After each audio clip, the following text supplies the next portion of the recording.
Los lunes buscamos soluciones con la sintonía favorita de Ramón Arangüena, el coro de voces blancas con el que cerramos el programa de los lunes. ¿Sabes cómo superarte a ti mismo si queremos conseguir un objetivo, ya sea fácil o difícil? Lo primero es despertar nuestra determinación, esa fuerza poderosa que nos empuja a conseguir lo que queremos. ¿Pero cómo hacerlo?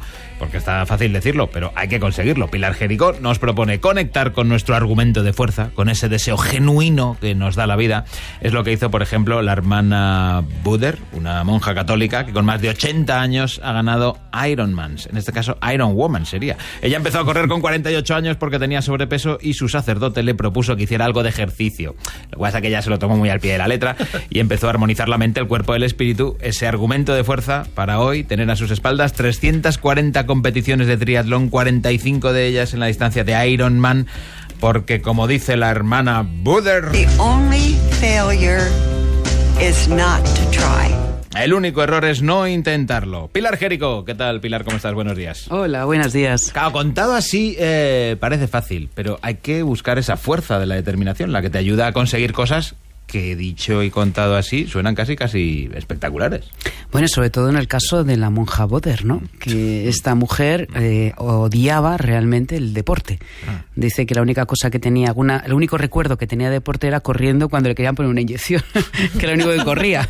Entonces, tiene un libro muy simpático que cuenta estas anécdotas. Entonces, ella tenía sobrepeso, realmente tenía sobrepeso, y entonces en un taller de otros temas le contó un sacerdote que por qué no hacía un poquito de deporte por aquello de armonizar, como bien decías, la mente, el cuerpo y el espíritu. Y bueno, le pareció un argumento curioso. Sí. Se hizo con unas zapatillas de segunda mano, porque claro, no tenía nada de deporte, y dijo, voy a correr 10 minutillos. Y corrió 10 minutillos que según ella fueron el purgatorio. Pero bueno, corrió. Y lo que hizo fue añadirle un 10% más cada día. Así, poco a poco, hasta que... Esto fue con 48 años. Así que a los 50 corrió su primera carrera popular, se enteró algo que se llamaba triatlón, dijo, bueno, pues venga, voy a hacerlo, a los 52, y luego dijo, anda, pues hay Ironman. Sí. Y Ironman, para los que no lo sepan, es la prueba reina en el deporte, ¿no? Porque tienes que hacer 180 kilómetros en bici, tienes una maratón y tienes casi 3 kilómetros nadando, o sea, es una barbaridad de esfuerzo. Y ella lo consiguió, todo esto en 15 horas. Y entonces, bueno, a raíz de todo aquello, pues mira, le cogió gustillo a la cosa y ha batido el récord de ser la mujer y la persona, también hombre o mujer, más longeva en superar un Ironman en la historia, con 82 años hace, pues eso, en el 2013. Qué barbaridad. Al final de la historia ya me parece espectacular, pero entonces la primera reflexión con el principio de la historia es que es mejor comenzar con cositas concretas y sencillas, o aparentemente sencillas. Claro, lo interesante es darnos cuenta de que los desafíos y los retos grandes se hacen poco a poco, ¿no? Como se dice en la India, para comerse un elefante hay que empezar bocado a bocado. Entonces, poco a poco. Pero claro, lo importante es que en este caso, Buder, ella encontró un argumento de fuerza. Es decir, si no tienes un argumento de fuerza, es muy difícil que hagas las cosas. En este caso, para ella era alinear el cuerpo y el espíritu. Claro, yo me hago una cosa de estas y me quedo sin cuerpo, sin mente y sin espíritu, vamos. No alinean nada, capitán, ¿no? Se me desalinea todo. Los chakras. Exactamente. Es que, claro, pero esa determinación, esa constancia... hay que tener mucha disciplina, ¿no? Es una cuestión también de disciplina personal, de decir y sigo, ¿no? Y cada día que te levantas cansado de decir, bueno, es que da igual, un 10% más, ¿no? Bueno, la clave de todo es realmente responder a una pregunta inicial, es ¿realmente lo quieres? Esa es la gran pregunta.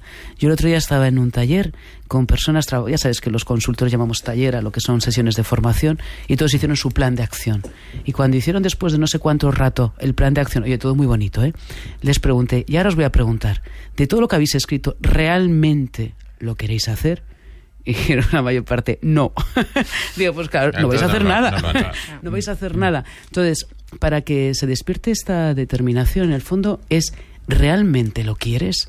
Y a veces esa decisión es algo que no nos atrevemos, ¿no? a decir sí. Pero para poder comenzar un cambio y para poder superarnos a nosotros mismos tenemos que encontrar un argumento. Y si no, que lo sepamos los que hagamos deporte, ¿no? Cuando uno hace deporte, ¿por qué hemos empezado a hacer deporte a pesar de que nos lo han dicho 40.000 veces y nosotros lo hemos querido hacer otras 40.000 y lo hemos desistido? ¿Por qué es? Pues porque uno en el fondo ha encontrado un momento, un argumento de fuerza, o sencillamente a veces incluso se ha picado con alguien, ¿no? Que también es un argumento. Picarse está muy bien. Oye, ¿y esto tiene que ver también con esa frase de siempre de la fuerza de voluntad o no? No tiene nada que ver. O sea, tú puedes tener un objetivo y decir, qué bien, ya tengo el objetivo, pero luego si te faltan ganas o fuerza de voluntad, por mucho que creas que es maravilloso el decidirte por algo, y dices, pues mira, he pensado en cambiar, hacer deporte, por ejemplo.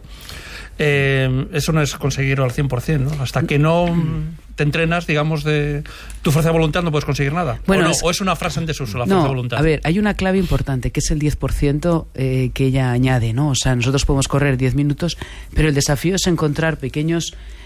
ponernos, pues eso, un 10% más, un 10% más, pero ese 10%, esa fuerza de voluntad que mencionas, tiene que estar, una vez más, como decimos, acompañado de un deseo de verdad y de un cierto disfrute. Entonces, mira, hay un autor muy interesante que se llama, bueno, ya veréis que el apellido es muy andaluz, ¿no? Mijail Csikszentmihalyi. Sí. De Úbeda, exactamente, sí. Bueno, bien, este hombre, Mijail Csikszentmihalyi, tiene un estudio muy curioso que habla de la felicidad en lo que hacemos, y él llama el estado de fluir, ¿no? El estado de flujo. Que el estado de flujo es cuando hacemos las cosas y no nos damos cuenta. Es cuando estamos disfrutando con lo que hacemos, el tiempo desaparece y, sin embargo, realmente puede haber un esfuerzo, pero no nos damos cuenta. Ese estado de flujo es lo que está más vinculado precisamente a la felicidad. Es curioso. Pensamos que la felicidad es estar tumbado en una hamaca en la playa, que seguro que es maravilloso, seguro. Sí. Pero el estado de felicidad de verdad es aquel que nos supone hacer un esfuerzo, pero un esfuerzo que esté dentro de nuestras posibilidades y conseguir desafíos y retos. Por lo tanto, eso que hablábamos, ese 10%, en el fondo no solo nos permite superarnos a nosotros mismos, sino también ser feliz con nosotros, ser feliz, ¿no? Claro, dices, Pilar, dentro de nuestras posibilidades es importante tener esta idea de fuerza, pero...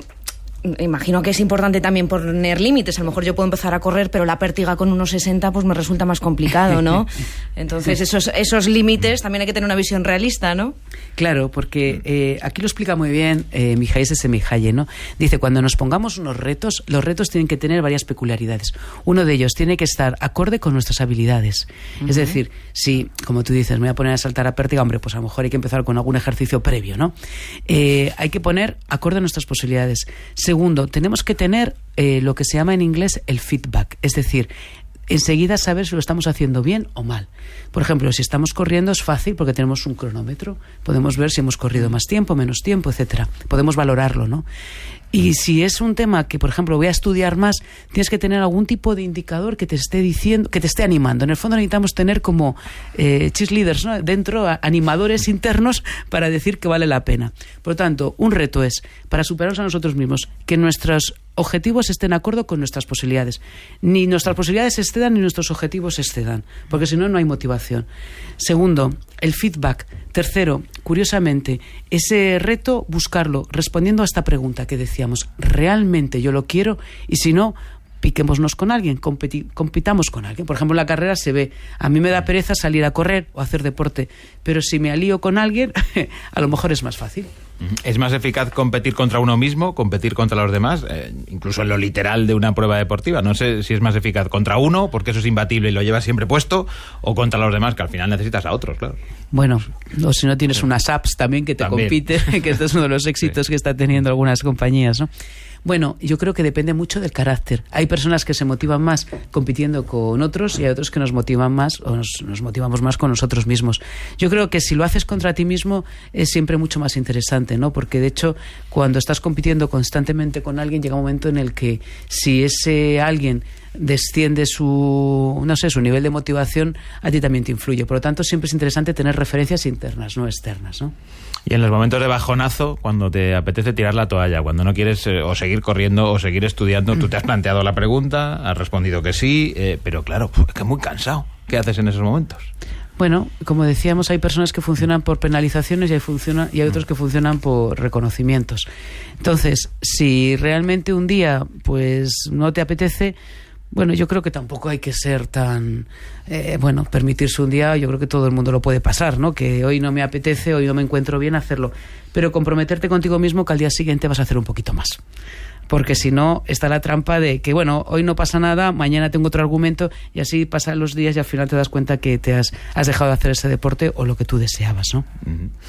Dices identificar ese deseo, si realmente lo quieres, pero la respuesta a eso tiene que ser una respuesta bien pensada y bien meditada. Quiero decir que a veces uno puede decir sí, lo quiero, sin medir efectivamente las consecuencias que eso puede tener. Y si las mides de verdad, igual tu deseo no es tan fuerte.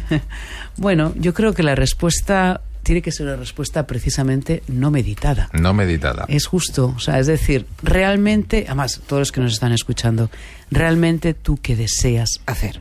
Respondiendo a esta pregunta, luego lo que hay que meditar es cómo hacerlo.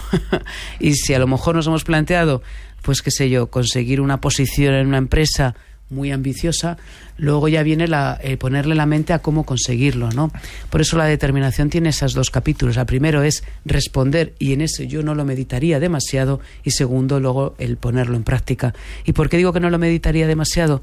Porque la mente que utiliza la forma de responder, el por qué es lo que yo quiero hacer, es también la mente donde tiene el miedo, donde surge el miedo. Entonces, por eso, si yo cuando me corto a mí mismo y digo quiero hacer esto pero no, porque pasaría esto, aquello, en el fondo estamos encubriendo algo que es una motivación profunda que no nos atrevemos. Por lo tanto, no meditemos mucho la respuesta, qué es lo que tú quieres, y meditemos mucho la puesta en práctica.